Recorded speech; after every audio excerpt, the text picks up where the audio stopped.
Melanjutkan dari episode sebelumnya, terlihat saat itu Alcicek yang terus menunggu kedatangan Aktemur di bawah pohon. Tidak lama Aktemur pun tiba. Dengan perasaan kesal, Alcicek mengatakan, "Jika kamu membuatku menunggu lebih lama lagi, aku akan berada di tanah seperti pohon ini, Komandan."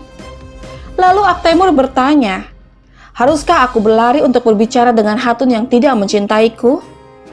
Mendengar ini Alcicek mengatakan, "Jika kamu keberatan begini, kamu seharusnya tidak datang. Lalu kenapa kamu datang?" Dengan menahan amarah, Aktemur mengatakan, "Ya Allah, berikan aku kesabaran. Semoga Allah memberikan aku kesabaran, Alcicek Hatun. Kamu memanggilku.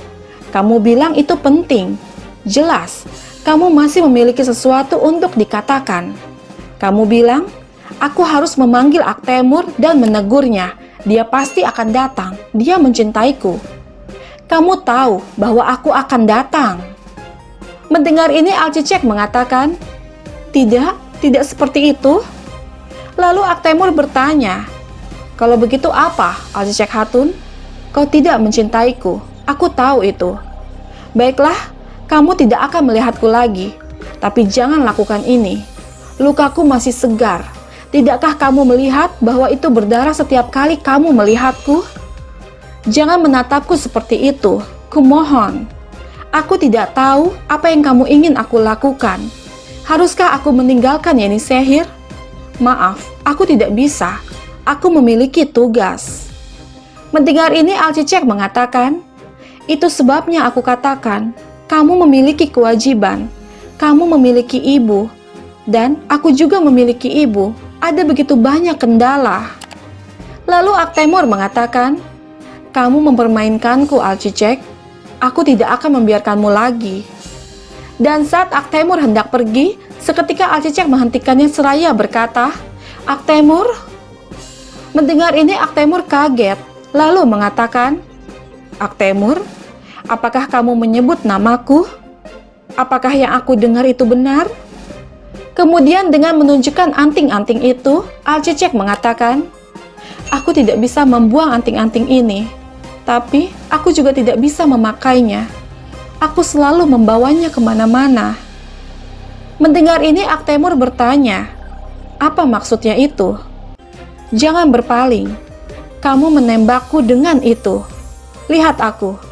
Kamu juga mencintaiku? Hah? Apakah aku benar?" "Ya, kamu mencintaiku. Aku bisa melihatnya di matamu. Aku ingin mendengarmu mengatakannya."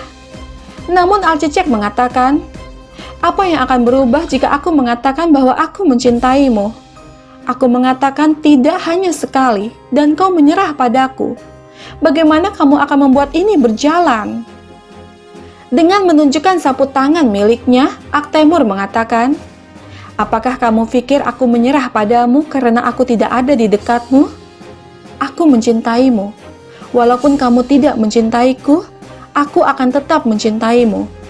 Bahkan jika aku mati dan jantungku berhenti berdetak, aku terus mencintaimu, dan kamu juga mencintaiku.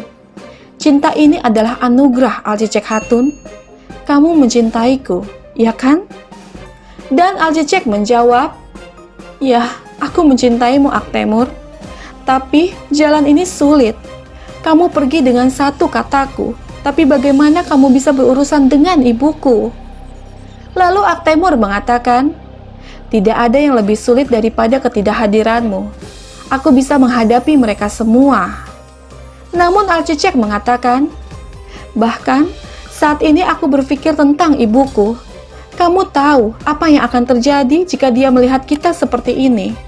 Akan ada darah. Meskipun kita bersama, ini akan mengejar kita. Kita tidak akan bahagia, Aktemur." Dengan terus menatap Alcicek, Aktemur mengatakan, "Katakan sekali lagi, namaku. Katakan sekali lagi." Mendengar ini Alcicek bertanya, "Aku bilang kita tidak akan bahagia. Apa yang kamu bicarakan?" Dengan tersenyum, Aktemur mengatakan, "Kita juga tidak bahagia saat berpisah, Cicek Hatun. Meskipun jika kita berdua tidak akan bahagia, aku pikir kita akan bahagia bersama." Tetapi karena kamu mengatakan demikian, mengapa kita berdua tidak bahagia dan terpisah? Kita berdua bersama. Lalu Acecek bertanya, bagaimana jadinya? Kemudian mereka pun tersenyum. Sementara itu, Osman dan pasukan Alpennya berada di dekat wilayah Kopruhisar, dan dengan menunjukkan peta benteng, Gubrus mengatakan, Beim, ini jalan paling rahasia menuju Kopruhisar dari Kartalyuvasi. Kemudian Osman bertanya, apakah Cerkutai ada di sana? Dan Gubrus menjawab, dia ada di sana seperti yang kau perintahkan, Beim. Lalu Osman mengatakan, tidak hanya markas, kita juga akan menemukan jalan rahasia ke Belcik dan Karacahisar. Tapi, Inegolah yang paling penting. Tidak boleh ada yang melihat kita. Turgut Bey sedang melatih Alpennya untuk pengepungan. Dia masih memiliki ketapel kita. Di mana Turgut Bey? Apakah dia belum datang? Dan Boran menjawab, kami belum mendengar kabar darinya, Beim. Mendengar ini Osman mengatakan, apakah dia tahu kita akan menjelajah? Baiklah, entah dia terlambat atau bahkan dia tidak berangkat, kita akan berangkat. Seseorang tidak dapat melihat ke depan jika dia melihat ke belakang. Ayo, kita lanjutkan penjelajahannya. Di samping itu, terlihat Turgut yang masih kesal atas keputusan Osman sebelumnya. Tidak lama Kutan datang memasuki tenda seraya berkata, Osman Bey pergi menjelajah untuk menaklukkan Kopruhisar bersama Alpen. Alpen kita sedang menunggu perintah. Tidakkah kita akan pergi, Beim?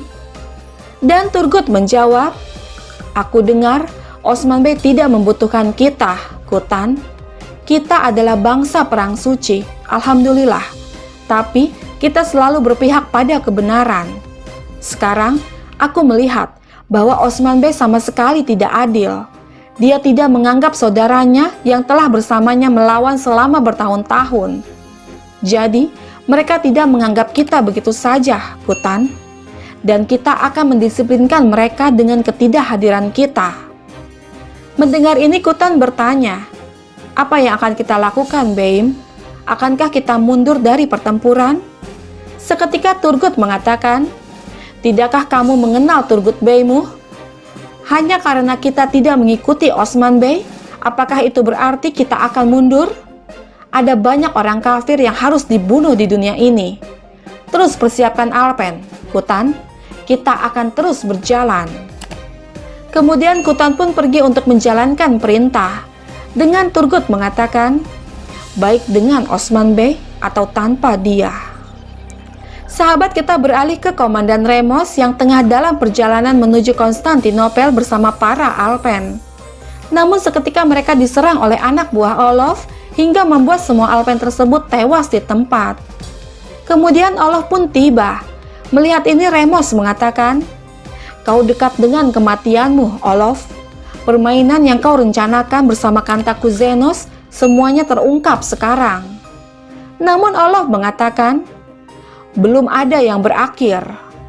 Lalu Remos mengatakan, Osman Bey akan membuat Kantakuzenos berbicara. Kaisar akan mempelajari segalanya. Dan kau? Seketika Olof menampar Remos lalu mengatakan, Kantakuzenos, kita harus menyelamatkannya. Olof akan membunuh Osman. Sahabat, bergabunglah terus bersama kami untuk mengetahui kisah selanjutnya.